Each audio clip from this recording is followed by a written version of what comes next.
मी 300 पेक्षा जास्त प्रकारचे आवाज काढतो.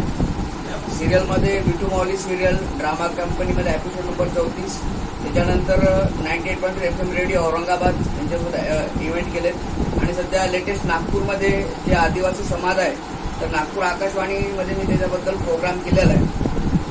तर माईक जरी नसेल तरी मी काही आवाज तुमच्यासमोर सादर करतोय.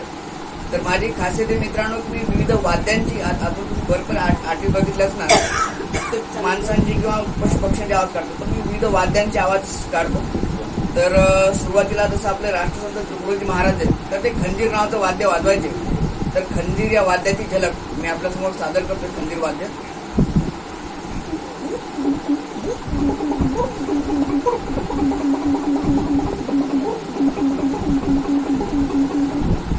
यानंतर आता नुकताच देवीचा जागर गोंधळ आपल्या महाराष्ट्रामध्ये ज्यावेळेस होतो त्यावेळेस कुणकुण आणि संबळ हे वाद्य वाजवण्यात येतं. तर कुणकुण आणि संबळ या वाद्याची झलक मी आपल्याला सादर करतो. कुणकुण वाद्य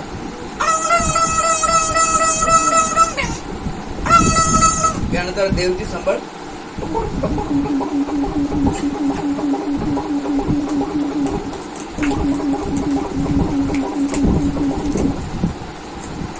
एक बार जोरदार तालियां हो जाए. तो गालिब ने कहा था, रात बिना काली से, रात बिना काली से, सूरत बिना लाली से, दूल्हा बिना साली से और प्रोग्राम बिना ताली से अच्छा नहीं लगता. जोरदार ताली. त्यानंतर एक आपलं वीणा वाद्य आहे. हे वीणा वाद्य मी नाकाद्वारेच वाजवतो. तर याच्यावरती आपण जसं कर्ज पिक्चरची टोन, एक हसीनाची एक दिवाना, तसं टोन कशा पद्धतीने वाजत.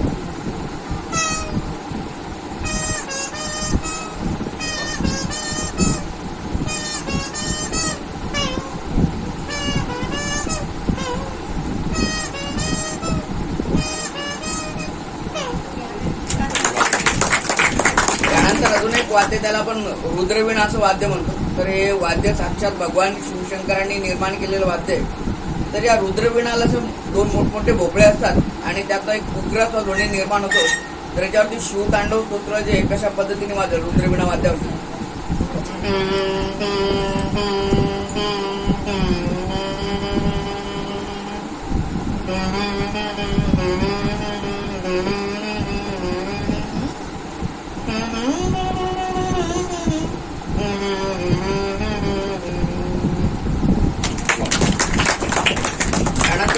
जसं तुम्ही म्हणता की अभि जे पुराणे वाद्य झाले तर थोडं नवीन आधुनिक डीजे, मी याला बीटबॉक्सिंग असं म्हणतात.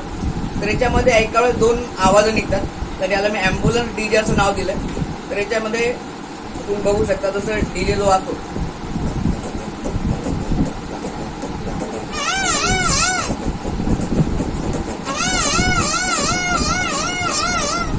तर हे बेसिकली. त्यानंतर आपण जर ताडोबा बघितलं, ताडोबा असो, पेंट प्रकल्प, त्याच्यामध्ये विविध प्रकारचे पशुपक्षी आहेत. सकाळ झाल्यानंतर जी चिमणी असते, चिमणी पक्षी,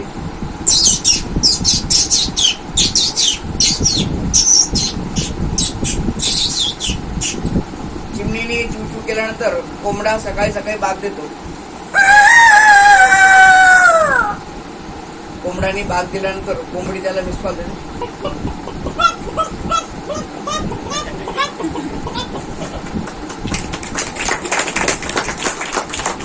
त्यानंतर ज्यावेळेस पावसाळ्याचं वातावरण असतं, पावसामध्ये आपली कोकिळ पक्षी म्हणजे कोकिळा,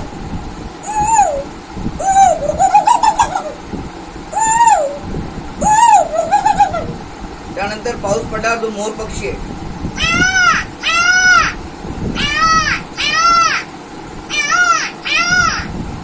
तर काहींना वाटलं तर हा मांजरीचा आवाज आहे, पण मांजरीचा आवाज तसा नसतो. आता मी एकदा बघितलं एक मांजरीने मेकअप केला आणि मांजर मध्ये तिला बघून तिला हात पण डोक्यात तिकडून येतो.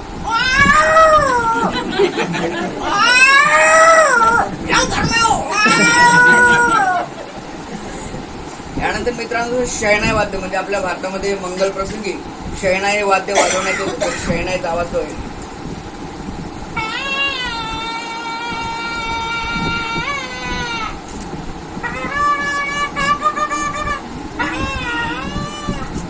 बेसिकली थोडं माईक लागतो या वाद्यासाठी, पण मी प्रयत्न करून दाखवतो. यानंतर जसं आता वाद्यांचे झाले, पशुपक्षी झाले, तर आता काही कॅरेक्टर आहे. जसं आता मोदीजी आहे, तर समजा मी एक माझ्या मनामध्ये आता लॉकडाऊन होतं, लॉकडाऊन मध्ये पूर्ण नागपूर बंद होतं आणि असं नागपूर कशासाठी प्रसिद्ध आहे?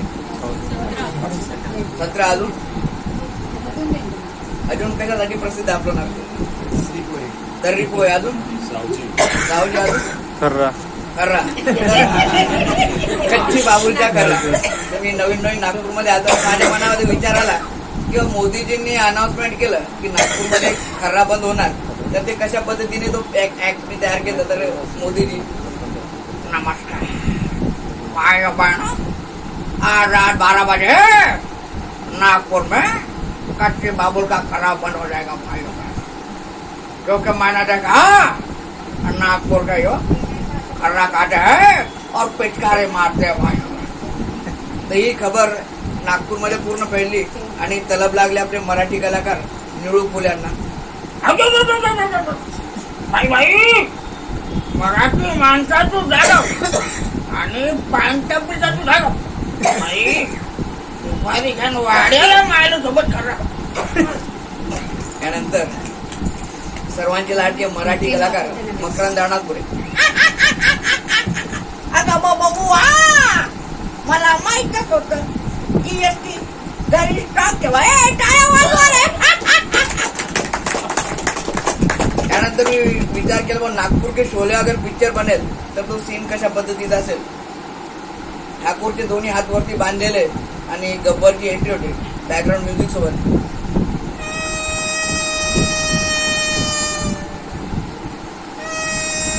अरे ठाकुर, सुनाए तेरे हाथ में कच्ची बाबुल का खर्रा है रे, ये खर्रा मुझे दे दे ठाकुर. ले मैं आज मला ते काम करायला लूंगा. त्यानंतर आपल्या देशामध्ये जसं लग्न प्रसंग असतं, तर लग्न प्रसंगामध्ये उखाणे घ्यायचा कार्यक्रम असतो. तर मी एकदा असं माझ्या मित्राच्या लग्नाला गेलो होतो आणि तिथे अशा 7-8 महिला जमलेल्या असतात.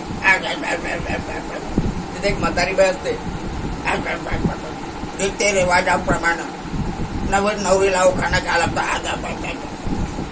आता नवीन लग्न झालेली मुलगी लाजत बुजत येते, मला लाज वाटते, उखाणं घ्यायला लागतं, नाही तर घरात बसतात.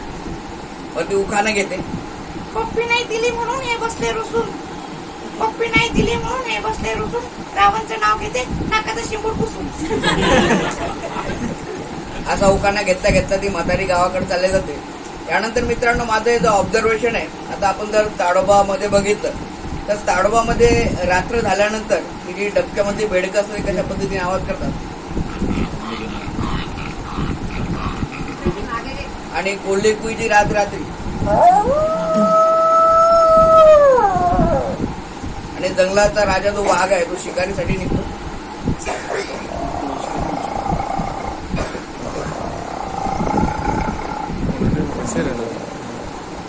तर बरेचसे आवाज आहे मित्रांनो जे विदाऊट माईक जसं मजा पण येणार नाही आणि निघणार पण नाही. पण शेवटी एक छोटासा ऍक्ट सादर करतो. एक लहान बाळ असतं आणि दवाखाने गेल्यानंतर आपण त्याला पहिले इंजेक्शन दाखवलं तर ते बाळ कसं करतं, काही नाही घ्यायला लागते. तर धन्यवाद मित्रांनो. माझ्यापर्यंत